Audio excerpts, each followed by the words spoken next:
Student, आज मैं आपको आईएमआरई का सेकंड लेक्चर ले रही हूँ, जिसमें मैं आपको बताऊंगी वैद्युत अनुरक्षण विभाग का संगठन कार्य है। ठीक है, इस संगठन कार्य में हम जो भी वो होते हैं, मशीन्स होती हैं, जितने भी इक्विपमेंट्स होते हैं, उसमें मेंटेनेंस और रिपेयरिंग का सारा काम करते हैं, जिससे कि मशीन जो है वो अच्छे तरीके से चल सके और हमारी आराम से चल सके। ठीक है, इसे मैं एक बार पढ़ के बता देती हूँ। अनुरक्षण एवं मरम्मत के संगठन का उद्देश्य प्रबंध विधियों का उचित प्रयोग करने से है। इसके लिए विशेष तैयारी आवश्यक है, जिसे अनुभवी एवं प्रबंध ही अच्छे प्रकार से कर सकते हैं। इसलिए इसे अनुरक्षण एवं मरम्मत शब्दों से को समझा जा सकता है। अब है मेंटेनेंस या फिर अनुरक्षण। अब अनुरक्षण से क्या होता है? यदि हम अनुरक्षण अच्छा बनाए रखेंगे, यानी कि जो मशीन होती है उसकी टाइम टू टाइम देखेंगे, उसमें कौन कौन सी चीज़ें ख़राब हो रही है उसकी टाइम टू टाइम चेकिंग करेंगे, तो फिर उससे हमारी क्या होगी, उसकी एफिशिएंसी अच्छी होगी और वह अच्छी क्षमता से चल पाएगी मशीन।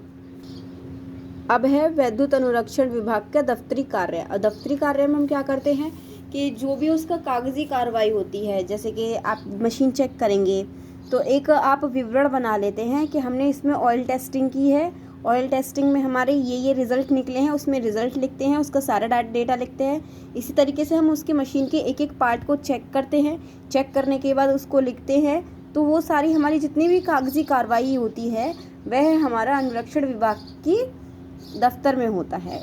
ठीक है, अब इसमें हम क्या क्या करते हैं मैं आपको पॉइंट टू पॉइंट समझाती चली जाऊंगी।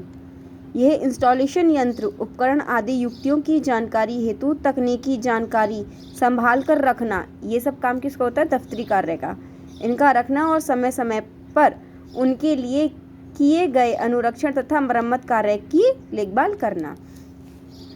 जो उसका मैनुअल होगा वो संभाल के रखना, और जो उसमें आपने अनुरक्षण यानी मेंटेनेंस और रिपेयर किया है उसको लिखना कि इतने का आपने इतना काम किया है, ये सब आप इसमें लिख के रखते हो। नेक्स्ट, यदि कोई ब्रेक डाउन हो जाता है या दोष उत्पन्न हो जाता है तो पुनः घटित होने के लिए समुचित निर्देशों का समय समय पर जारी करते रहना। ऐसा करना विशेषकर तब आवश्यक होता है जब ब्रेक डाउन की एक घटना बार बार घटती रहती है। नेक्स्ट है सामान्य मरम्मत तथा विशेष मरम्मत के लिए कार्य आदेश तथा लागत का कार्य आकलन करना। आकलन का मतलब ये है कि आपका कोई भी मरम्मत है वो किए जा रही है, तो उसके जो भी आपने आदेश दिया है, आदेश आप तभी तो देंगे जब आपको उस मशीन के बारे में पता होगा कि मशीन है, इसके इतने रुपए लगेंगे, तो आप उसके जो आकलन करके उसको लिख के भेज देंगे कि इसमें इतने रुपए लगे हैं, मशीन के अनुरक्षण में इतने रुपए लगे हैं। नेक्स्ट है आपका अनुरक्षण तथा कार्य संबंधित कर्मचारियों के लिए कार्य आदेश तथा लागत का आकलन होना। इसका मतलब यह है कि जो अनुरक्षण का कार्य है उसके लिए हम एम्प्लॉयर जो रखते हैं उसकी जितनी भी लागत है उसको मतलब उसको भी लिख के रहना कि आपने इतने रुपए इस पे लगाए, इस एम्प्लॉयर पे। नेक्स्ट है मरम्मत विभाग में आने वाली पूर्ण सामग्री का भंडारण का लेखा जोखा करना। जो मरम्मत है उसके लिए आप जितने भी इक्विपमेंट लाते हो, एक बोल्ट से लेकर उसके रोटर तक यदि कुछ भी खराब हो जाता है, उसके लिए आप कुछ भी लाते हो मरम्मत के लिए, उसकी मरम्मत के लिए, तो फिर उसका भी आपको लेखा जोखा एक कॉपी में लिखना पड़ेगा। नेक्स्ट है आपका कि उस मशीन के सेफ्टी के लिए, जैसे कि कुछ लोग जार लगा लेते हैं या फिर बारिश वारिश आ जाती है तो पिन्नी भी लगा देते हैं ताकि मशीन के अंदर पानी ना जाए, या फिर बहुत कुछ जो उसकी सुरक्षा के लिए करते हैं आप लोग, उसका भी विवरण आप उसमें लिख देंगे कि आपने एक मशीन में कितने रुपए लगाए।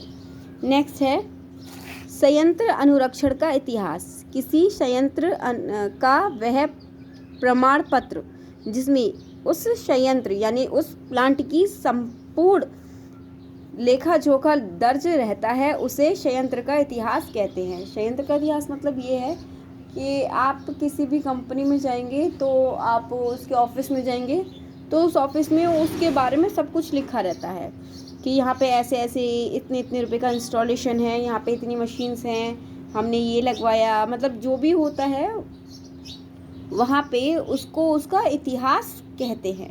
किसी भी प्लांट में जो भी संपूर्ण तकनीकी में जो भी लिखा रहता है उसे आप क्या कहेंगे, उसका इतिहास कहेंगे। नेक्स्ट है आपका जॉब कार्ड।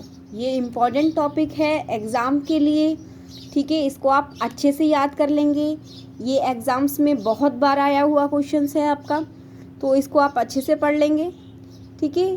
क्वेश्चन है आपका, आता है जॉब कार्ड को समझाइए। अब जॉब कार्ड में आप गौर से सुनिए क्या होता है।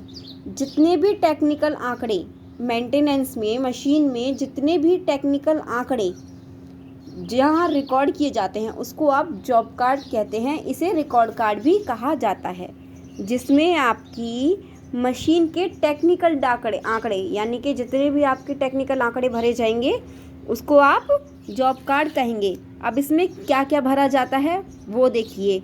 इसमें आपको एक एक चीज़ याद रहनी चाहिए, वो भी सीरियल वाइज। सबसे पहले मालिक या ऑनर का नाम, आपने उस मशीन को कहाँ इंस्टॉल किया है, ठीक है। इंस्टॉलेशन की तिथि, आपने कब इंस्टॉल किया है उस मशीन को, आपने कहाँ से परचेज़ किया है, उसका निर्माण क्रमांक, ठीक है। कार्य तथा जॉब क्या काम करता है। नेक्स्ट है मशीन का टाइप, कौन से टाइप की मशीन है, मशीन की रेटिंग, वाइंडिंग का विवरण कि कौन सी वाइंडिंग है, कहाँ पर है, ठीक है। उसके सिरों का विवरण, ठीक है। वैद्युत चुंबकीय परिपथ का विवरण, यदि कोई हो, नहीं हो तो कोई बात नहीं है, हो तो लिखना है, ठीक है। चालक का प्रारूप कि कौन से चालक है तथा उसकी सारी विशेषताएं लिखनी है।